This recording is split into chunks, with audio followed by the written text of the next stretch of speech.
This actually brings me to the other point that I wanted to ask, which is I've noticed that men tend to prioritize their work and career over a relationship until a certain point in their lives, right? When they, flip that switch and they're like, okay, I want to settle down. Whereas with women, obviously this is generalization, it doesn't apply to everyone.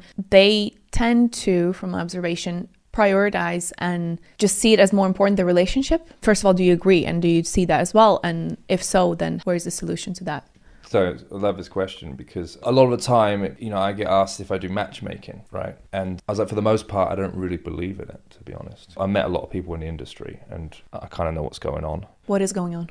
I don't really want it. It's just not the ethical way of doing things. I'd rather give someone the tools and ability to meet someone at any given moment in their life. You have to look at this, right? Why is someone going to a matchmaker, right? They're tired, desperate. Tired, desperate. They haven't got time. So let's look at that bit right there. They haven't got time to meet someone. So if I haven't got time to meet someone, they don't have time for them. Right. So the issue we need to fix there is a time management situation. So to answer your question, there has to be resource coming into the household. There has to be. There's bills that need to be paid for. There's a lifestyle that needs to be upkept. There's a family or companionship to support. So that's all valid. But we need to be better planners. And as I say this, I feel hypocritical because I'm always tested with it in my relationships and reminded, like, we need to plan. I'm like, yeah, you're right. I need to pull my weight a little bit on that. But if you can plan your time a lot better, then it makes up for the times that you don't have for each other. Like, you need to put things in a diary that you can both look forward to. There's an emotion that comes through anticipation and lead up to doing something. We need to be reminded of the importance of that. Even when it just comes to dating, I think a lot of guys can relate to this as well. Like, you're lying there and you're flicking through your options or, your pipeline, so to speak, and come over, like all that, like the lazy come over. But I tell you why a lot of guys are probably doing that is because they get away with it. At times, I'm sure they do, but like they're fatigued of doing too much dating.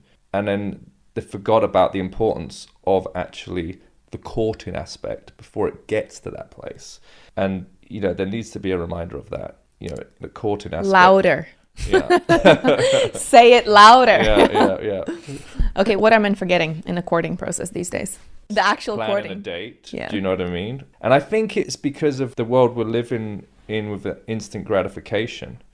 Like I can get a car at my house in 5 minutes. I can get anything I want off of my phone. And people are not used groceries to in 5 minutes. working extra. That's exactly it. It's like we forget about the importance of the build-up and the waiting time to something.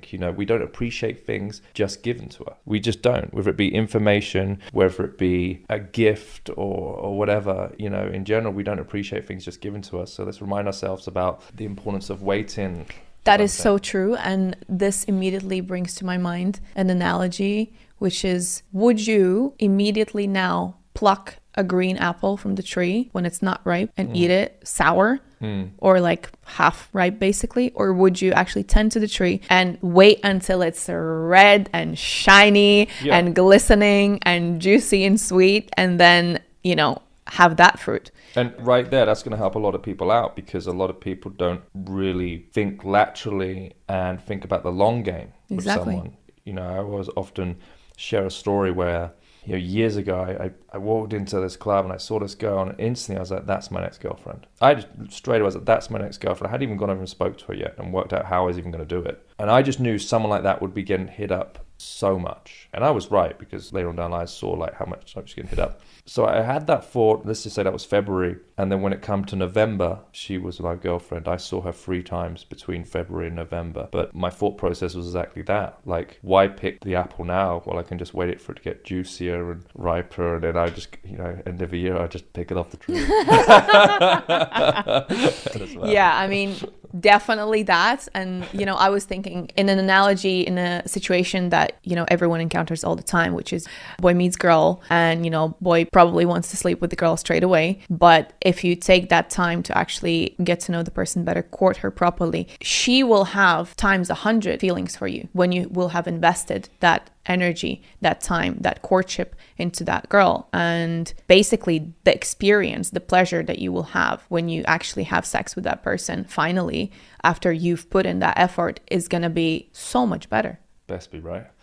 No, but I mean, guarantee. This is the thing that you people appreciate a lot more for sure.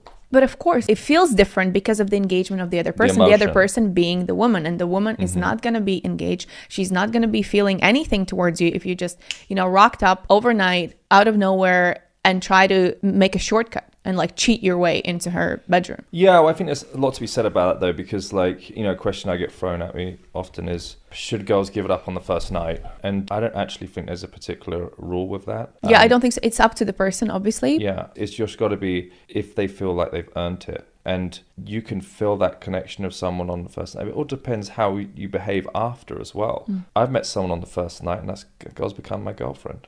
I've also waited for like 2 months. It's not one size fits all. That's definitely true. No. There are those moments when you meet somebody and you're like, okay, this is the love of my life. Nothing else matters. Those happen. Yeah, definitely. But going back to the question, which is, so say, women have this tendency to prioritize relationship. Men have this tendency to prioritize careers. When they communicate and when they get together, how do they structure that relationship so that it's clear and so that they find that common ground there? Are we talking about time management still? Like how to do that? Is it all about time management? Well, I think one side of the question is like sharing common goals with each other so you can understand your partner's sacrifice of time for the greater good. But 2 is actually, like, I think when you're single, like, you're just giving away your time to all sorts of work purposes because you haven't really got anyone else to consider in your life. An adjustment I have with my clients is like, okay, well, that way of living your life needs to be adapted now because you can't just keep saying, oh, I'm busy, I can't do it. Then I can't. Like, you've got a person to think about in your life now. So we need to move a few things around. So essentially, the man in this case, if we're talking about those roles, he must, first of all, want to have that relationship and then be ready to make the sacrifices that are needed and the adjustments that are needed. Otherwise, it becomes a burden and it doesn't work. Yeah, and again, so they need to be intentional about it as well. 100%. I mean, like, obviously it's just not going to work, right? You're not going to be seeing each other. Just going to be lumbered with the work excuse or I'm busy excuse. It's just like, we're all busy, but what do you want to be busy doing? You've